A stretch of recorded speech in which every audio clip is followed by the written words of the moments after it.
쨍그랑 술잔이 테이블 모서리에 부딪히며 깨졌습니다. 소주가 남자의 바지에 쏟아졌죠. 어머 죄송합니다. 제가 너무 떨려서. 서연은 당황한 표정을 지으며 냅킨을 집어들었습니다.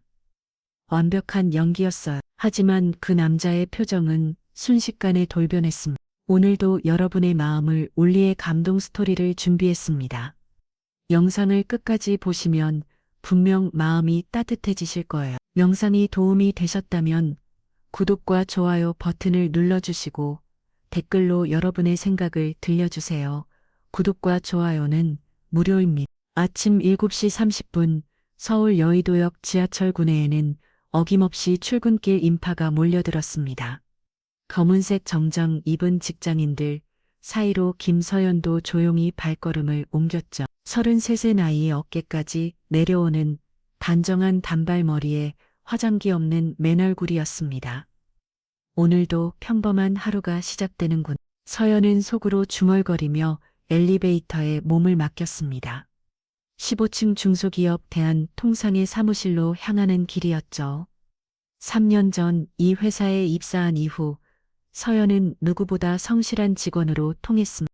늘 일찍 출근해서 늦게 퇴근하고 상사의 지시에 묵묵히 따르는 모범적인 말도한 여직원이었죠.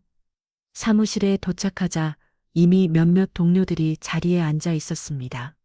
서연은 인사를 나누며 자신의 책상으로 향했습니다. 창가 쪽 구석진 자리 회사에서 가장 좁고 어둡한 곳이었지만 서연에게는 오히려 마음에 들었죠. 눈에 띄지는 곳에서 조용히 일할 수 있으니까요. 서연 씨 오늘 일찍 왔네요. 옆자리의 박과장이 커피를 마시며 말을 걸었습니다. 40 중반의 중년 남성으로 서연에게는 늘 친절했죠. 네, 박과장님. 어제 묵끝된 서류 정리가 있어서요. 서연은 미소를 지으며 대답했습니다.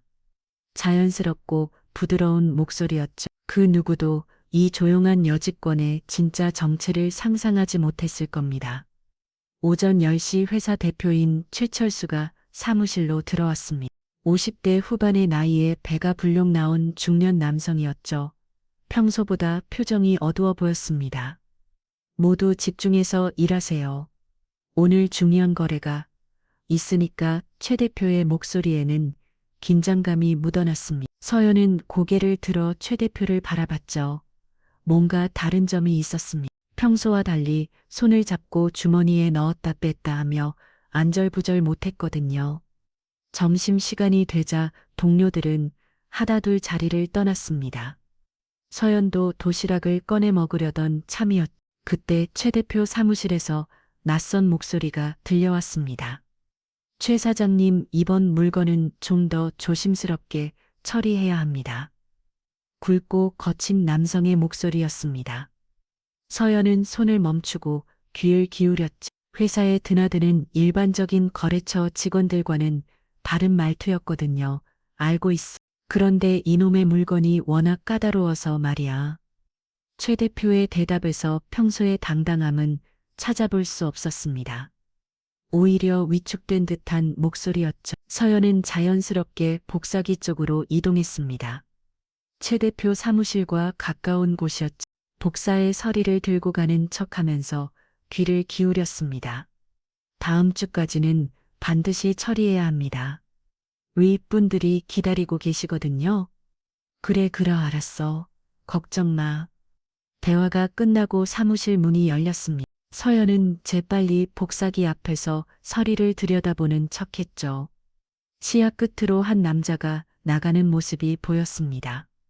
검은색 가죽 재킷의 목 부분에 문신이 살짝 보이는 남자였어. 이상하다. 서연의 머릿속에 경계심이 스물스물 올라왔습니다. 특전사 시절 몸에 배인 직감이었죠. 저런 사람이 정상적인 무협회사에 무슨 일로 왔을까 하는 의문이 들었어요. 오후가 되자 최 대표는 더욱 예민해졌습니다. 평소에는 직원들에게 웃으며 인사하던 그가 오늘은 아무 말도 없이 자신의 사무실에만 틀어박혀 있었죠. 서연은 업무를 보면서도 계속 신경이 쓰였습니다. 과거의 기억들이 하나둘 떠올랐거든요. 특전사 시절 위험한 임무를 수행하면서 몸에 배인 경계심과 직감 평범한 회사원이 되겠다고 다짐했지만 몸에 배인 습관은 쉽게 사라지지 않았습니다. 최근 시간이 가까워지자 최 대표가 사무실에서 나왔습니다. 여러분 수고하셨습니다. 내일부터 며칠간은 중요한 프로젝트가 있으니까 더욱 신경 써주시기 바랍니다. 그의 얼굴에는 강제로 짜는 듯한 미소가 있었습니다. 서연은 그 미소 뒤에 숨겨진 긴장감을 놓치지 않았죠. 집으로 가는 지하철 안에서 서연은 창밖을 바라보며 생각에 잠겼습니다. 그냥 내 착각이겠지. 이제는 평범하게 살기로 했잖아. 하지만 마음 한 구석에서는 뭔가 잘못되었다는 신호가 계속 울렸습니다. 특전사 출신으로서 위험을 감지하는 본능이 꿈틀거리고 있었거든. 원룸집에 도착한 서연은 간단히 저녁을 먹고 샤워를 했습니다. 거울에 비친 자신의 모습을 보며 쓴웃음을 지었죠. 김서연, 넌 이제 그냥 평범한 회사원이 더 이상 싸울 이유도 없고, 하지만 깊은 밤 잠자리에 들면서도 오늘 본 그 남자의 모습이 계속 머릿속을 떠나지 않습니다. 그리고 최 대표의 불안한 표정도 말이죠. 서연은 천장을 바라보며 한숨을 내쉬었습니다. 평범한 삶을 원했지만 운명은 그렇게 호락호락하지 않은 것 같았거든요. 다음 날 오후 최 대표는 갑자기 전 직원 회식을 공지했습니다. 오늘 저녁에 중요한 손님들과 함께 회식이 있습니다. 모든 직원이 참석해야 하니까 개인 일정은 미뤄주세요. 평소 회식을 별로 좋아하지 않던 최 대표가 갑작스럽게 회식을 잡은 것부터가 이상했습니다.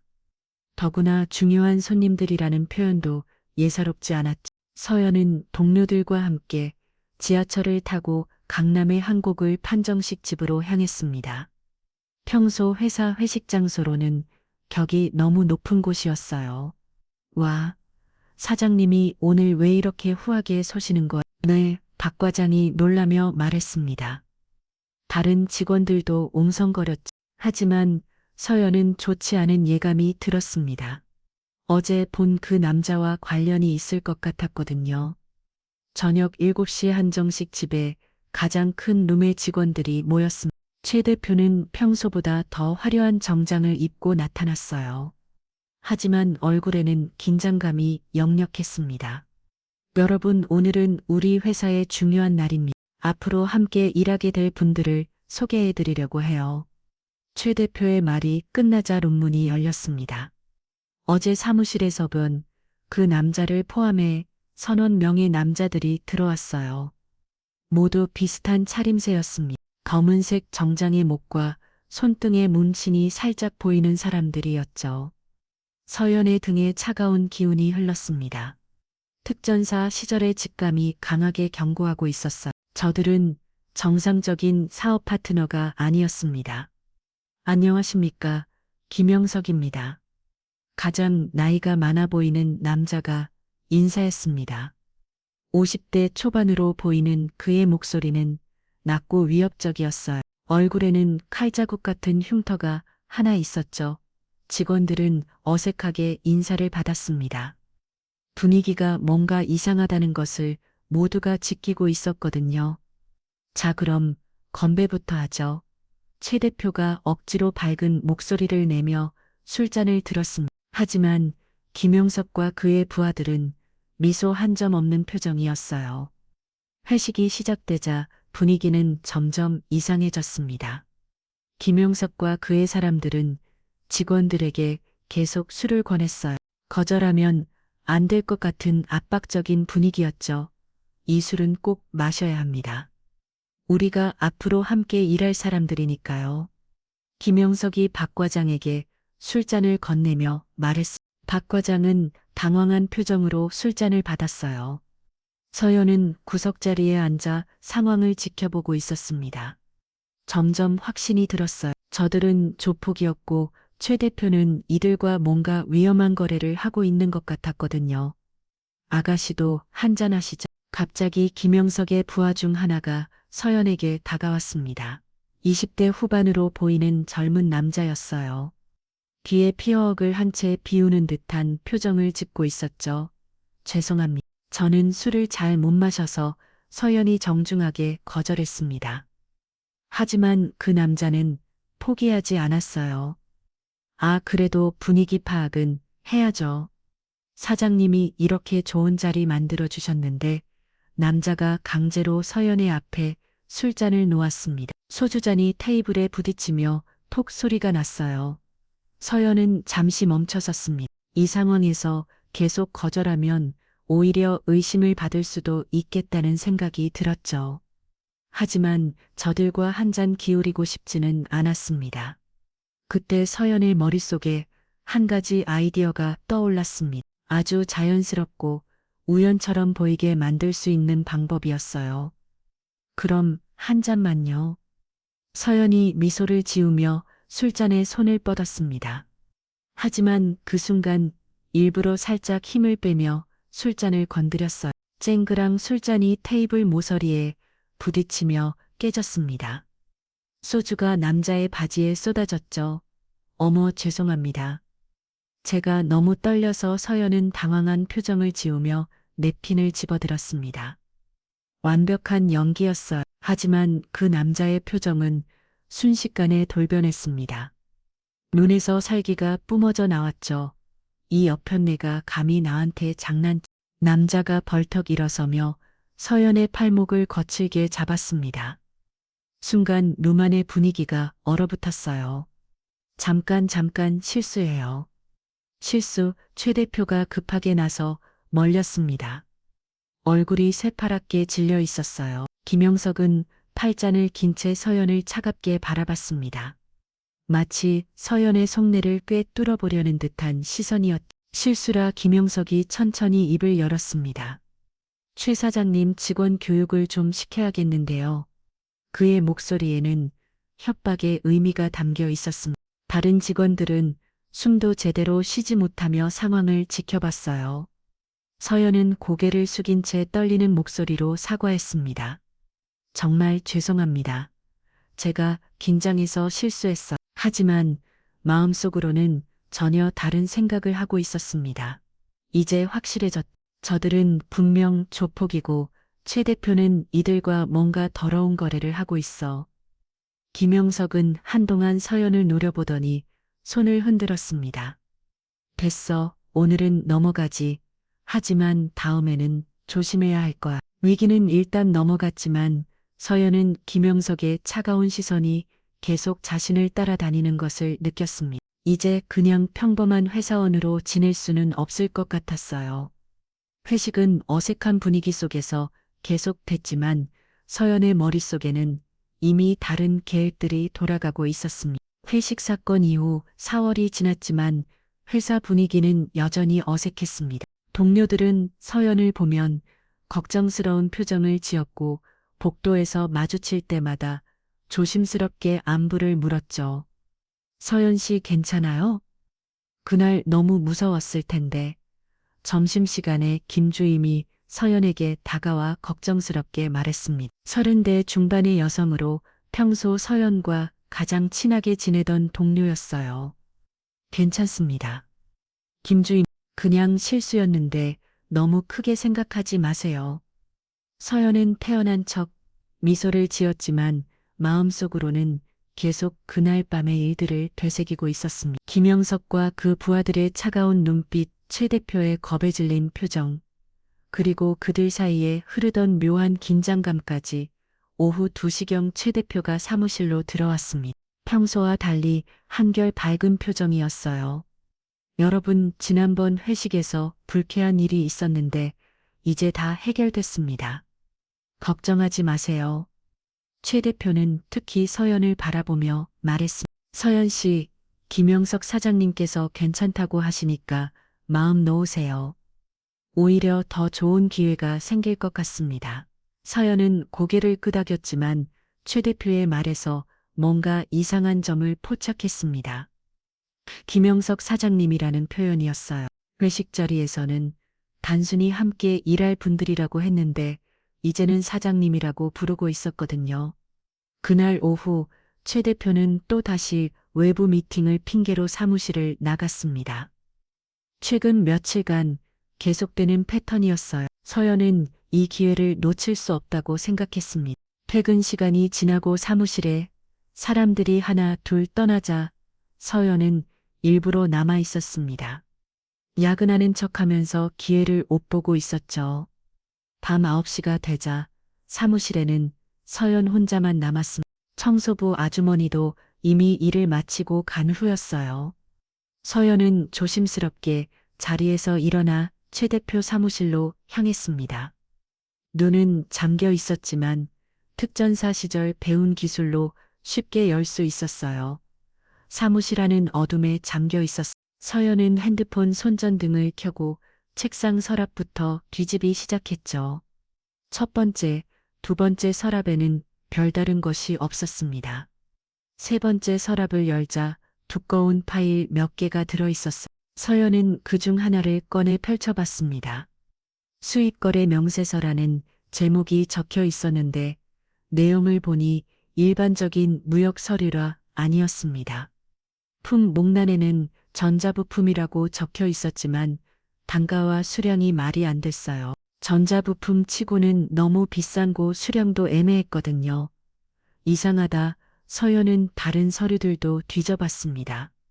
그러자 더욱 놀라운 사실이 드러났어요. 거래처 이름이 모두 해외 회사들이었는데 주소를 보니 실제 하지 않는 곳들이 대부분이었거든요.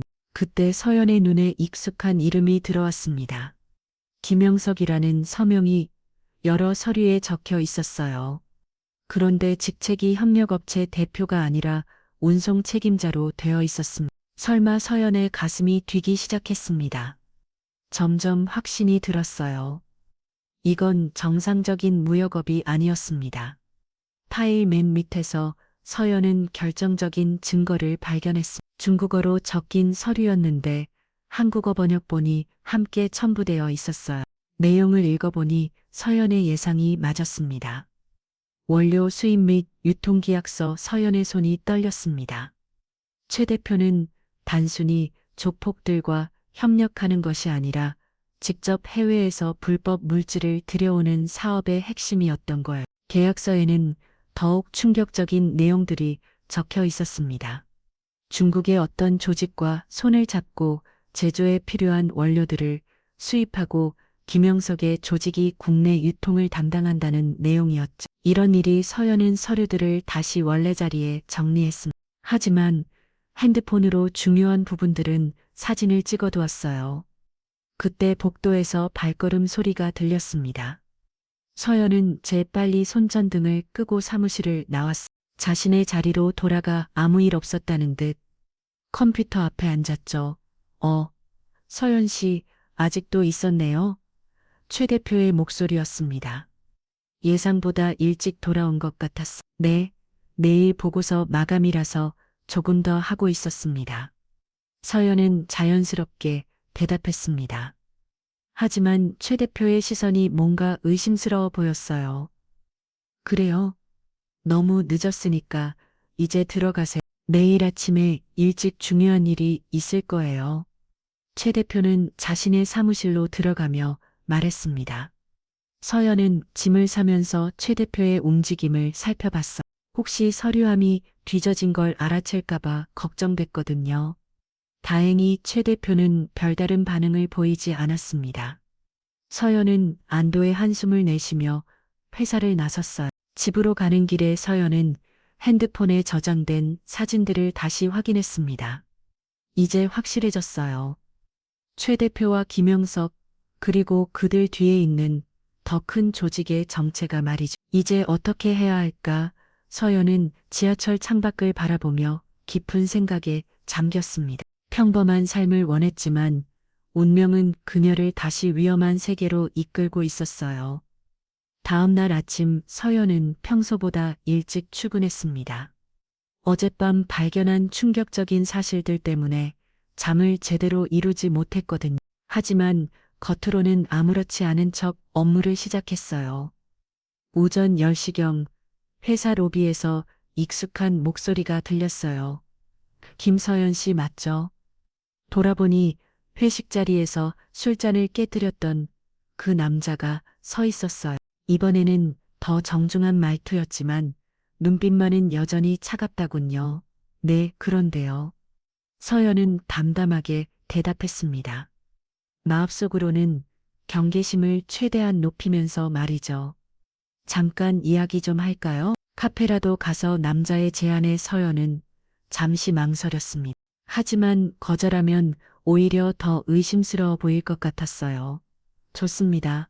잠깐만요. 서연은 가방을 챙기고 그 남자를 따라 회사 근처 카페로 갔습니다. 남자는 구석진 자리를 골라 앉다군요. 저번에는 실례했습니다. 제 소개를 제대로 안 했네요. 저는 이정훈이라고 합니다. 남자가 명함을 건넸 대한물류 영업팀장이라고 적혀 있었어요. 하지만 서연은 그 명함이 가짜라는 것을 직감적으로 알 수 있었습니다. 아, 네. 그런데 저한테 무슨 할 말이 있으시나요? 서연은 커피를 마시며 자연스럽게 물었습니다. 이정우는 잠시 주변을 둘러보더니 목소리를 낮춰 말했습니다. 서연 씨, 앞으로는 회사 일에 너무 깊이 관여하지 마세요. 특히 사장님 사무실 같은데 말이죠. 서연의 심장이 콩 뛰었습니다. 어젯밤 일을 들킨 건가 싶었거든요. 하지만 표정은 전혀 흔들리지 않았어요. 무슨 말씀이신지 잘 모르겠는데요. 저는 그냥 제 할 일만 하고 있습니다. 그래요? 그럼 다행이고요. 혹시나 해서 하는 말인데 요즘 세상이 복잡하잖아요. 특히 여자 혼자서는 위험할 수도 있고 이 정훈의 말에는 분명한 협박의 의미가 담겨 있었습니다. 하지만 서연은 오히려 더 담담해졌어요. 걱정해 주셔서 고맙습니다. 하지만 저는 괜찮습니다. 그래요? 그럼 잘 됐네요. 이정우는 미소를 지었지만 그 미소 속에는 차가운 경고가 숨어 있었어요. 카페에서 나온 서연은 곧바로 회사로 돌아갔습니다. 이제 더욱 확신이 들었어요. 저들이 자신을 감시하고 있다는 것, 그리고 뭔가 숨기고 싶어 하는 것이 있다는 것을 말이죠. 점심시간이 되자 서연은 다시 조사를 시작했습니다. 이번에는 회사 문서실로 향했어요. 오래된 계약서나 거래 내역을 보관하는 곳이었거든요. 문서실은 지하에 있어서 평소에 사람들이 거의 오지 않는 곳이었습니다. 서연은 조심스럽게 파일들을 뒤져보기 시작했어요. 30분 정도 찾아본 끝에 서연은 놀라운 것을 발견했습니다. 1년 전부터 시작된 해외 거래 내역들이었는데 모두 최 대표의 개인 계좌로 거래되고 있었어요. 회사 계좌가 아니라 개인 계좌로 더 자세히 살펴보니 최 대표는 회사를 단순한 위장막으로 사용하고 있었습니다. 실제 사업은 따로 진행하면서 회사는 그냥 거칠의 용이었던 것. 그때 문서 실문이 열리는 소리가 들렸습니다. 서연 씨 여기서 뭐 하고 있어요? 최 대표의 목소리였습니다. 서연은 재빨리 일을 정리하며 돌아왔어요. 아, 사장님 지난번 계약서를 찾고 있었는데, 그래요? 무슨 계약서? 최 대표의 눈빛이 예리해졌습니다. 서연은 적당한 핑계를 대며 자리를 피하려 했어요. 아, 찾았습니다. 이제 올라가겠습니다. 하지만 최 대표는 서연의 앞을 막아섰습니다. 서연 씨, 잠깐만요. 이야기 좀 해요. 최 대표의 말투가 평소와 달랐습니다. 더 부드러워졌지만 동시에 뭔가 계산적인 느낌이었어요. 네, 사장님 서연 씨. 우리 회사에 온 지 벌써 3년이죠? 그동안 정말 성실하게 일해줬어요. 최 대표는 갑자기 서연을 칭찬하기 시작했습니다. 감사합니다. 사장님, 그런데 말이에요. 요즘 회사 상황이 좀 복잡해졌어요. 새로운 사업 파트너들도 생기고 거래 방식도 바뀌고 최 대표는 서연의 반응을 살필며 조심스럽게 말을 이어갔습니다. 서연 씨 같은 똑똑한 직원이라면 눈치챘을 거예요. 하지만 때로는 모르는 게 약이 될 때도 있거든요. 이제 본격적인 회유가 시작된 것 같았어요. 괜히 회사 일에 깊이 관여하지 말게 그냥 자기 업무만 충실히 하면 돼. 물론 대우는 더 좋게 해줄 생각이에요. 최 대표는 미소를 지으며 말했지만 서연은 그 미소 뒤에 숨겨진 위협을 읽을 수 있었습니다. 사장님 말씀 잘 알겠습니다. 서연은 순순히 고개를 끄겼어요. 하지만 마음속으로는 전혀 다른 생각을 하고 있었거든요. 그리고 서연 씨 혹시 이상한 사람들이 접근하면 바로 알려주세요. 요즘 경쟁 업체에서 정보를 켜려는 사람들이 많거든요. 최 대표의 말에 서연은 속으로 씁쓸하게 웃었. 정작 이상한 사람은 바로 앞에 있는데 말이죠. 네, 알겠습니다. 좋아요. 그럼 올라가서 일해요. 최 대표와 함께 엘리베이터 타고 올라가면서 서연은 최 대표를 다시 한번 자세히 관찰했습니다. 겉으로는 평범한 중년 사업과 같아 보였지만 실제로는 국제적인 불법 사업의 핵심 인물이었던 거예요. 사무실로 돌아온 서연은 자신의 자리에 앉아 깊은 생각에 잠겼습니다. 이제 확실해졌어요. 최 대표는 단순히 조폭들과 협력하는 사업가가 아니라 오히려 그들을 부리는 더 큰 존재였던 거죠. 이제 정말 위험해졌구나. 서연은 속으로 중얼거렸습니다. 하지만 동시에 특전사 시절의 피가 끓어오르는 것도 느꼈어요. 맞다, 이런 악한 일을 그냥 두고 볼 수는 없었거든요. 그날 저녁 6시 서연은 평소보다 늦게 퇴근 준비를 하고 있었습니다. 동료들이 모두 떠난 후에도 최 대표와 관련된 자료를 더 찾아보고 싶었거든요. 서연 씨 아직도 안 갔어요? 갑자기 뒤에서 박과장의 목소리가 들렸습니다. 평소와 달리 뭔가 어색한 톤이었어요. 아, 박과장님, 내 마무리할 게 있어서요. 서연은 돌아보며 미소를 지었는데 박과장의 얼굴이 평소와 다르다는 것을 즉시 알아챘습니다. 긴장한 듯 계속 손을 비비고 있었거든요. 그런데 서연 씨 사장님이 부르세요. 지하 주차장으로 내려가라고 하시는데 지하 주차장요? 왜요? 서연의 머릿속에 경고음이 울렸습니다. 뭔가 이상했어. 네, 그게 중요한 이야기가 있다고 하시더라고요. 빨리 가보세요. 박과장은 서연의 눈을 제대로 마주치지 못하며 말했습니다. 그 모습을 보는 순간 서연은 확신했어요. 뭔가 함정이 기다리고 있다는 것을 말이죠. 하지만 이미 늦었습니다. 엘리베이터 문이 열리자 이정훈과 다른 남자 하나가 서섰어요. 서연 씨 잠깐 이야기 좀 하죠. 이정훈의 목소리는 차갑고 명령적이었습니다. 서연은 뒤로 물러서려 했지만 박과장이 뒤에서 밀어넣었어요. 미안해요. 서연 씨, 박과장의 작은 목소리가 들렸지만 이미 엘리베이터 문은 닫혔습니다. 지하 주차장에 도착하자 검은색 승합차 한 대가 기다리고 있었습니다. 김영석도 그곳에 서 있었어요. 김서연 씨, 우리가 조용히 이야기하다고 했는데 계속 단짓을 하시네요. 김영석의 목소리에는 분노가 섞여 있었습니다. 저는 아무것도 안 했는데 서연은 최대한 침착함을 유지하려 했지만 상황이 심각하다는 것을 알 수 있었어요. 아무것도 안 했다고요. 그럼 이건 뭐죠? 김영석이 핸드폰을 꺼내 화면을 보여줬습니다. 어젯밤 서연이 문서실에서 서리를 찾는 모습이 찍혀 있었어요. 참 똑똑하시네요. 하지만 너무 호기심이 많으면 다칠 수 있어요. 서연은 순간 도망칠 생각을 했지만 이미 4명의 남자들에게 둘러싸인 상태였습니다. 저항해봤자 소용없을 것 같았어요. 차에 타세요. 이정훈이 승합차 문을 열었습니다. 서연은 할 수 없이 차에 올랐어요. 마음속으로는 이미 탈출 계획을 세우기 시작했지만요.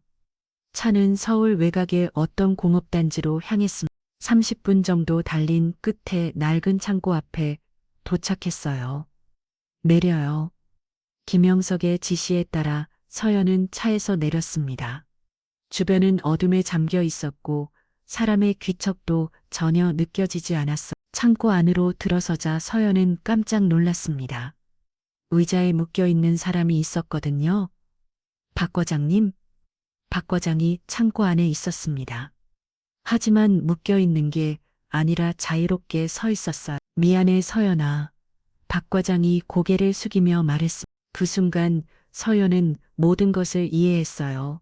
박 과장님이 처음부터 한패였군요. 서연의 목소리에는 배신감과 분노가 섞여 있었다. 서연아, 나도 어쩔 수 없었어. 가족이 있으면 이런 짓을 해도 된다고 생각해요. 서연은 박 과장을 차갑게 바라봤습니다. 3년 동안 믿고 지낸 동료가 배신자였다는 사실이 충격적이었어요. 자, 이제 이야기를 해보죠. 김영석이 서연 앞으로 다가왔습니다. 당신이 어떤 서류들을 받는지, 누구에게 말했는지 솔직하게 말하세요. 저는 아무것도 모릅니다. 서연은 끝까지 모르셀로 일관했어요. 하지만 김영석은 이미 확신하고 있는 것 같았습니다. 그래요. 그럼 좀 더 확실하게 해봐야겠네. 김영석이 손짓하자 이정훈이 밧줄을 가져왔습니다. 의자에 앉혀 서연은 의자에 강제로 앉혀진 채 손목과 발목을 묶였어요. 하지만 특전사 시절의 기억이 되살아나기 시작했습니다.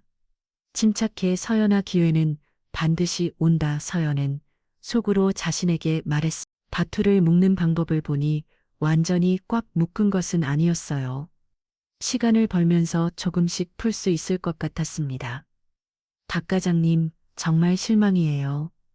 넌 그냥 평범한 회사원이라고 믿었는데 서연은 박 과장을 바라보며 말했습니다. 진심 어린 배신감이 목소리에 묻어났어요. 미안해, 정말 미안해. 박 과장은 계속 고개를 숙이고 있었습니다. 김영롱은 서연 앞에 쪼그리고 앉았어요. 마지막으로 한 번 더 물어볼게요. 누구에게 말했어요? 정말 아무도 모릅니다. 그때 김영석의 핸드폰이 울렸습니다. 네 사장님, 네 알겠습니다. 통화를 끝난 김영석의 표정이 더욱 차가워졌어요. 최 사장님께서 깔끔하게 처리하라고 하시네요. 이정훈이 김영석에게 뭔가를 속삭했습니다. 서연은 그들의 시선에서 사리를 느꼈어요. 이제 정말 위험하다. 서연은 특전사 시절의 훈련을 떠올렸습니다. 위기 상황에서의 탈출 방법, 바투를 푸는 기술, 그리고 제약 기법까지 조용히 손목을 비트로 바투를 느슨하게 만들기 시작했어. 다행히 어둠 때문에 잘 보이지 않았습니다. 박 과장님은 밖에 나가서 망 보세요. 김영석의 지시에 박 과장이 창고 밖으로 나갔어요. 이제 김영석과 이정훈, 그리고 다른 부하 하나만 남았습니다. 지금이야 서연은 재빨리 손목에 바투를 풀고 일어섰습니다.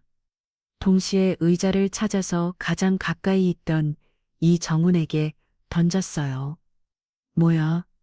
이정훈이 비틀거리는 사이 서연은 그의 옆구리에 정권을 날렸습니다. 특전사 시절 배운 격투 기술이 몸에서 자연스럽게 나왔어요. 김영석이 놀라며 달려들었지만 서연은 인 창고 문 쪽으로 뛰고 있었습니다. 잡아. 하지만 서연의 움직임은 훨씬 빨랐어요. 창고 문을 박차고 나가며 망보고 있던 박 과장도 밀쳐내고 밖으로 뛰어나갔습니다.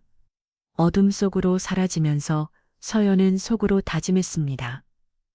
이제 진짜 끝장을 봐야겠어. 창고에서 뛰어나온 서연은 숨을 털떡이며 어둠 속을 달렸습니다. 뒤에서 김영석과 부하들이 쫓아오는 발소리가 들렸지만 점점 멀어지고 있었어요. 특전사 시절 발견된 체력기 빛을 발하는 순간이었죠. 공업단지를 벗어나 큰 도로로 나온 서연은 택시를 잡았습니다. 기사 아저씨가 놀란 표정으로 서연을 바라봤어요. 옷이 찢어지고 얼굴에 먼지가 묻어 있었거든요. 강감역으로 가주세요. 급해요. 서연은 뒷자리에 앉으며 주변을 살폈습니다. 혹시 뒤따라오는 차가 있나 확인하려고요. 다행히 추격하는 기색은 보이지 않았어요. 택시 안에서 서연은 핸드폰을 확인했습니다. 다행히 어젯밤 찍어둔 사진들이 모두 남아 있었어요. 그리고 며칠 전 미리 준비해둔 USB도 가방 안에 그대로 있었습니다. 강남역 근처에 24시간 카페에 도착한 서연은 구석진 자리에 앉아 노트북을 켰습니다. 이제 본격적으로 수집한 정보들을 정리할 때였어요. USB를 컴퓨터에 연결하고 사진들을 하나씩 확인해 보니 상황이 생각보다 훨씬 심각했습니다. 최 대표의 거래 규모가 엄청났거든요. 이런 서연은 한 장의 계약서 사진을 보며 경악했습니다. 거래 상대방 명단에 익숙한 이름들이 적혀 있었어요. 국회의원 규모 씨, 검찰청 부장검사 이모 씨, 그리고 경찰청 간부 박모 씨까지. 정치인과 검찰, 경찰까지 서연은 점점 더 큰 그림이 보이기 시작했습니다. 최 대표는 단순히 밀수업자가 아니었어요. 거대한 권력 카르텔의 핵심 인물이었던 거죠. 다른 서류들을 더 살펴보니 충격적인 사실이 드러났습니다. 김영석의 조직은 최 대표 밑에서 일하는 하청업체에 불과했어요. 진짜 큰 손은 최 대표였고 그 위에는 정치권과 사법부의 거물들이 있었습니다. 그래서 그렇게 당당했구나. 서연은 최 대표의 행동들이 이해되기 시작했습니다. 단순한 사업가가 조폭들을 부리는 게 아니라 권력의 보험아가를 해서 불법 사업을 벌이고 있었던 거예요. USB에 저장된 또 다른 파일을 열어보니 더욱 놀라운 내용이 있었습니다. 지난 3년간의 작은 흐름이 상세하게 기록되어 있었어요. 매월 수십억 원의 돈이 해외로 빠져나가고 있었고 그중 일부는 정치 자금으로 일부는 로비 자금으로 사용되고 있었습니다. 나머지는 스위스나 케이만 제도의 비밀 계좌로 빼돌려지고 있었어요.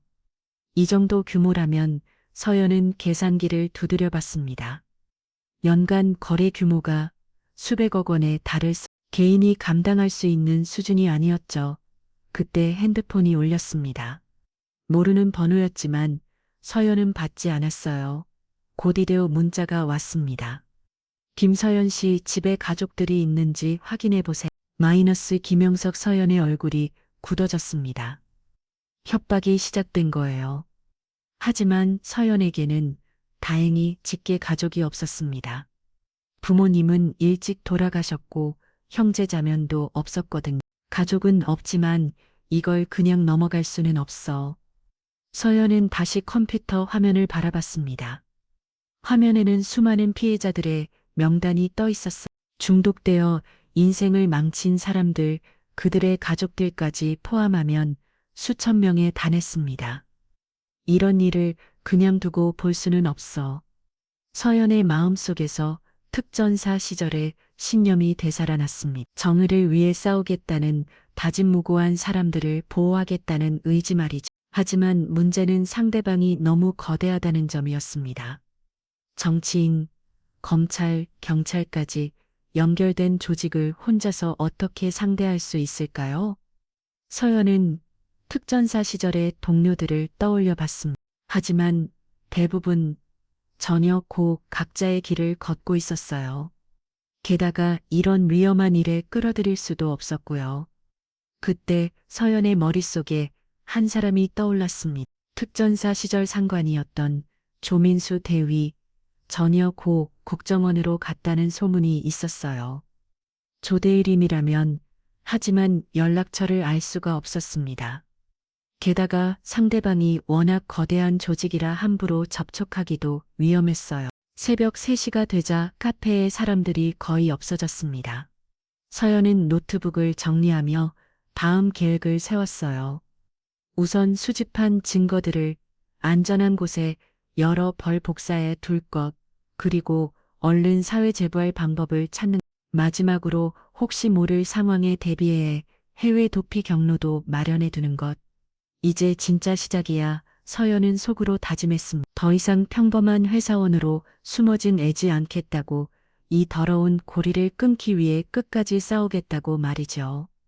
카페를 나서면서 서연은 뒤를 돌아봤습니다. 아직 추격자들의 기착은 없었어. 하지만 이제 진짜 전쟁이 시작될 것 같았습니다. 택시를 타고 임시로 정한 모텔로 향하면서 서연은 창밖에 서울 야경을 바라봤습니다. 저 빛나는 도시 어딘가에서 수많은 사람들이 고통받고 있다는 생각이 들었어요. 김서연, 이번에는 절대 도망치지 마. 끝까지 해내야 해. 서연은 자신에게 다짐했습니다. 특전사로서의 자존심과 정의감이 다시 한번 불타오르기 시작했거든요. 모텔방에 도착한 서연은 USB를 여러 개로 복사했습니다. 그리고 인터넷을 통해 신뢰할 만한 언론사를 찾아보기 시작했어요. 이제 방역의 시간이었습니다. 4월 오후 서연은 여의도 단 통상 빌딩 앞에 서 있었습니다. 지난 며칠간 언론사와 수사기관에 제보를 마친 상태였어요. 이제 마지막 승부를 볼 시간이 왔습니다. 서연의 핸드폰이 울렸습니다. 조민수 전 대위에게서 온 연락이었어요. 우여곡절 끝에 연락처를 찾아 도움을 요청했던 그였죠. 서연아, 준비는 다 됐다. 지금부터 30분 후에 작전 개시한다. 그 전에 빌딩에서 나와. 아니에요, 조 선배. 저는 끝까지 있을 거예요. 위험의 상대가 얼마나 큰 조직인지 알잖아. 그래서 더 확실하게 끝내야 해요. 서연은 전화를 끊고 빌딩 안으로 들어갔습니다. 로비에는 평소와 다름없이 사람들이 오가고 있었어. 하지만 곧 이 평범한 일상이 무너질 거라는 것을 아무도 모르고 있었죠. 엘리베이터를 타고 15층으로 올라가는 동안 서연은 마음을 다 잡았습니다. 특전사 시절의 훈련과 경험, 그리고 지난 며칠간 준비한 모든 것을 총동원해야 하는 순간이었거든요. 사무실 문을 열고 들어서자 직원들이 놀람별 정으로 서연을 바라봤습니다. 며칠째 출근하지 않았던 서연이 갑자기 나타났으니까요. 서연 씨 어디 있었어? 사장님이 찾고 계셨는데 김주임이 걱정스럽게 말했습니다. 서연은 미소를 지으며 대답했어요. 곧 다 알게 될 거예요. 그때 최 대표 사무실 문이 열렸습니다. 최 대표가 나타나더니 서연을 보고는 얼굴이 굳어졌어요. 서연 씨, 내 사무실로 와요. 최 대표의 목소리는 차갑고 위협적이었습니다. 서연은 담담하게 최 대표를 따라 사무실로 들어갔어. 사무실 안에는 김영석과 이종원도 기다리고 있었습니다. 서연이 탈출한 후 최 대표에게 보고했나 봤어요. 김서연, 내가가 뭘 했는지 다 안다. 최 대표가 책상에 앉으며 말했습니다. 평소에 온화한 모습은 온데간데 없고 차가운 본 모습이 드러나고 있었어요. 무슨 말씀인지 모르겠는데요. 서연은 여전히 침착함을 유지했습니다. 아직도 모르 새로 나갈 거야. 좋아, 그럼 옥상으로 가자. 거기서 확실하게 정리하지. 최 대표가 일어서면 김영석에게 눈치탔습니다. 김영석과 이종움이 서연의 양옆으로 다가왔어요. 걱정 마세요. 저 혼자 갈 수 있어요. 서연은 태연하게 말하며 사무실을 나섰습니다. 직원들은 무슨 일인지 몰라 하며 상황을 지켜봤어요. 옥상으로 올라가는 계단에서 최 대표가 말했습니다. 서연 씨, 마지막 기회야. 지금이라도 입을 다무면 좋게 끝낼 수 있어. 좋게 끝낸다는 게 뭔가요? 저를 죽이지 않는다는 뜻인가요? 서연의 직설적인 말에 최 대표는 씩 웃었어요. 똑똑하긴 하네. 그래, 맞아. 하지만 지금 상황에서 내가 선택할 수 있는 별로 없어. 옥상에 도착하자 서울의 전경이 펼쳐졌습니다. 한강이 보이고 저 멀리 남산타워도 보였어요.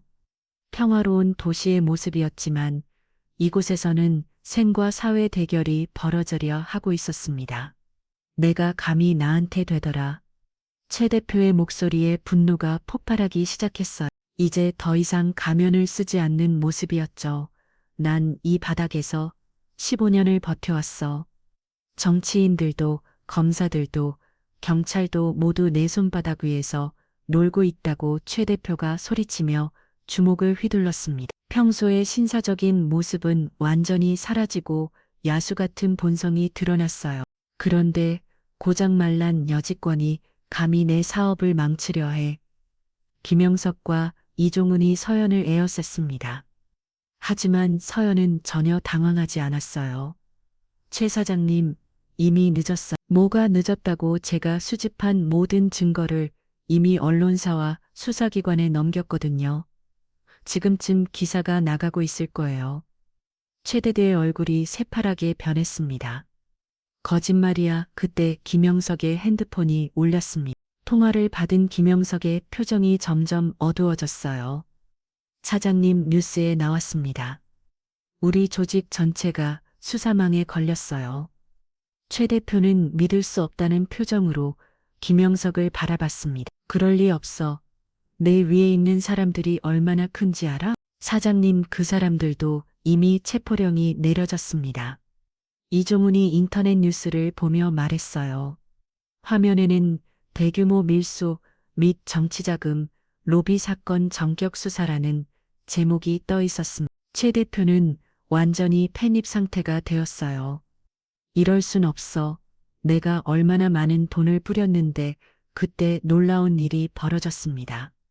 김영석이 갑자기 최 대표의 맥살을 잡았어요. 최철수, 당신 때문에 우리 조직이 망했잖아요. 뭐야, 김영석, 내가 지금 뭐라는 거야?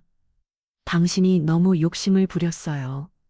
정치인들한테까지 손을 뻗으면서 말이에요. 김영석의 목소리에는 분노가 가득했습니다. 조폭들에게도 나름의 원칙이 있었는데 최 대표가 그것을 무너뜨렸다는 거였어요. 우리는 단순히 운송만 담당하기로 했는데 당신이 정치권까지 끌어들이면서 일이 커진 거예요. 이종훈도 최 대표를 노려보며 말했습니다. 이제 우리 가족들까지 위험해졌잖아요. 서연은 이 상황을 조용히 지켜봤습니다. 악한 조직 내부에서도 분열이 일어나고 있었거든요. 그때 옥상으로 올라오는 발소리가 들렸습니다. 특수부대원들이 올라오고 있는 소리였어요. 짐서연 씨, 안전한 곳으로 이동하세요. 조민수 전 대위의 목소리였습니다. 드디어 구원의 손길이 도착한 거예요. 최 대표는 마지막까지 발악했지만 이미 모든 것이 끝난 상황이었습니다. 한 달이 흘렀습니다. 최 대표와 김영석을 비롯한 조직원들은 모두 구속되었고 정치인과 고위 공무원들도 잇따라 수사망에 걸렸어요. 대한통상은 결국 해체되었고 직원들은 모두 다른 곳으로 흩어졌습니다. 서연은 서울 종로구의 작은 중소기업에서 새로운 시작을 하고 있었어요. 이번에는 정말 평범한 회계 업무를 담당하는 말단 직원이었죠. 회사 이름도 행복상사라는 정겨운 이름이었습니다. 서연 씨, 커피 한 잔 하실래요? 새로운 직장의 동료인 이 과장이 말을 걸었습니다. 50대 중반의 온화한 아저씨였어요. 대한통상의 박 과장과는 전혀 다른 진짜 선량한 사람이었죠. 감사합니다. 이 과장님. 서연은 미소를 지으며 커피를 받았습니다. 이제는 진심으로 웃을 수 있게 되었어요. 더 이상 숨길 것도 의심할 사람도 없었거든요. 점심시간이 되자 서연은 회사 근처 작은 식당에서 김치찌개를 먹었습니다. 여의도의 고급 음식점들과는 비교할 수 없이 소박했지만 훨씬 맛있게 느껴졌어요. 이제야 진짜 평범한 삶을 사는 기분이야. 서연은 속으로 중얼거리 따뜻한 국물을 한 숟가락 떠남겼습니다. 오후에는 조민수 전 대위에게서 연락이 왔습니다. 사건 수사가 마무리되었다는 소식이었어요. 서연아, 수고 많았어. 내 덕분에 정말 큰 사건을 해결했다. 아니에요. 선배, 당연히 해야 할 일이었어요. 그래도 위험했잖아. 혹시 다른 도움이 필요하면 언제든 연락해. 통화를 마치고 서연은 창밖을 바라봤습니다. 종로의 오래된 건물들 사이로 따뜻한 해산로 스며들고 있었어요. 퇴근 시간이 되자 서연은 지하철 대신 버스를 탔습니다. 급할 것도 없고 천천히 집에 가고 싶었거든요. 버스 창밖으로 보이는 서울의 일상적인 풍경이 새삼 소중하게 느껴졌어요. 집으로 가는 길에 서연은 작은 꽃집에 들렀습니다. 평소에는 관심도 없던 꽃이었지만 오늘은 왠지 집에 꽃을 두고 싶었어요. 어떤 꽃을 찾으세요? 디오, 꽃집 아주머니가 친절하게 물었습니다. 그냥 예쁜 걸로 하나 주세요. 제가 잘 몰랐어요. 그럼 이 장미는 어떠세요? 봄을 알리는 꽃이거든요. 아주머니가 연분홍색 장미 한 송이를 건넸습니다. 서연은 그 꽃을 받아들고 미소를 지었어요. 원룸에 도착한 서연은 장미를 작은 컵에 꽂아 창가에 두었습니다. 그리고는 간단히 저녁을 해먹으며 하루를 정리했어요. 저녁을 먹고 나서 서연은 오랜만에 특전사 시절 동료들에게 안부 문자를 보냈습니다. 그동안 연락하지 못했던 미안함도 있었고, 이제는 당당하게 연락할 수 있게 되었거든요. 밤이 되자 서연은 발코니에 나가 서울의 야경을 바라봤습니다. 한 달 전만 해도 저 불빛들 속에 숨어있는 어둠을 생각하며 불안해했는데, 이제는 그저 아름답게만 보였어요. 김서연. 이제 정말 새로운 시작이야. 서연은 자신에게 말했습니다. 더 이상 과거에 얽매이지 않겠다고, 진짜 자신의 삶을 살아가겠다고 다짐했어. 다음 날 아침 서연은 평소보다 일찍 일어나 조깅을 했습니다. 한강공원까지 뛰어가서 강변을 따라 천천히 달렸어요. 특전사 시절처럼 힘들게 뛰는 게 아니라 즐기면서 뛰는 조깅이었죠. 한강에서 바라본 서울의 모습은 정말 아름다웠습니다. 아침 햇살이 강물에 반짝이고 출근하는 사람들이 분주히 움직이는 모습이 평화로웠어요. 이런 일상이 얼마나 소중한 건지 서연은 벤치에 앉아 물을 마시며 생각했습니다. 예전에는 당연하게 여겼던 평범한 일상이 이렇게 귀한 것이었다니 말이죠. 회사로 돌아가는 길에 서연은 신문 간환대를 지나쳤습니다. 헤드라인에는 여전히 대한통상 사건 관련 기사가 나오고 있었어요. 하지만 이제 서연에게는 남의 일처럼 느껴졌습니다. 서연 씨 오늘 일찍 오셨네요. 이 과장이 반갑게 인사했습니다. 네, 조깅하고 왔어요. 기분이 정말 좋네요. 그래요. 역시 운동을 해야 해. 나도 다시 시작해봐야겠어. 동료들과의 소소한 대화가 이렇게 즐거울 줄 몰랐어요. 의심하거나 경계할 필요 없이 그저 편안하게 나눌 수 있는 이야기들이었거든요. 점심시간에 서연은 회사 근처 공원에 나가 벤치에 앉았습니다. 도시락을 먹으면서 주변을 둘러보니 평범한 직장인들이 각자의 일상을 즐기고 있었어요. 나도 이제 진짜 그들 중 하나가 되었구나. 서연은 만족스러운 미소를 지었습니다.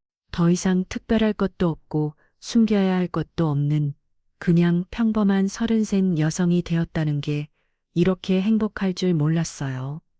오후 업무를 마치고 퇴근 준비를 하는데 핸드폰에 뉴스 알림이 떴습니다. 대한통상 사건으로 구속된 피의자들의 재판이 시작된다는 내용이었어요. 서연은 증인으로 출석해야 할 예정이었지만 더 이상 두렵지 않았습니다. 퇴근길에 서연은 지하철 대신 버스를 탔습니다. 창밖으로 보이는 여의도를 지나면서도 더 이상 마음이 무겁지 않았어요.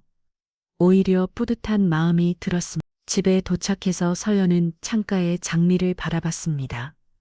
며칠 사이에 꽃봉우리가 더 활짝 피어 있었어요. 나름 새로 피어나는 거구나. 서연은 꽃에게 물을 주며 중얼거렸습니다. 그리고는 발코니로 나가 서경을 바라봤어요. 여의도 방향으로 해가 지고 있었는데 이제는 그 풍경이 아름답기만 했습니다. 나는 이제 내 삶을 살 거야.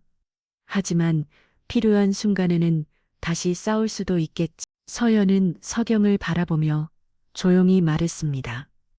평범한 삶을 원하지만 정의가 필요한 순간에는 언제든 나설 수 있는 사람으로 살아가가다는 의미였어요. 저녁을 먹고 나서 서연은 오랜만에 책을 읽었습니다. 추리 소설이 아닌 따뜻한 에세이였어요. 평범한 일상의 소중함을 다룬 내용이었는데 지금의 서연에게 딱 맞는 책이었죠. 잠자리에 들면서 서연은 정말 평온한 마음이었습니다. 매일 아침에도 평범한 하루가 기다리고 있다는 것이 이렇게 행복할 줄 몰랐어요. 좋은 꿈 꾸자 김서연. 서연은 자신에게 말하며 눈을 감았습니다. 이제 진짜 새로운 인생이 시작된 거였어요.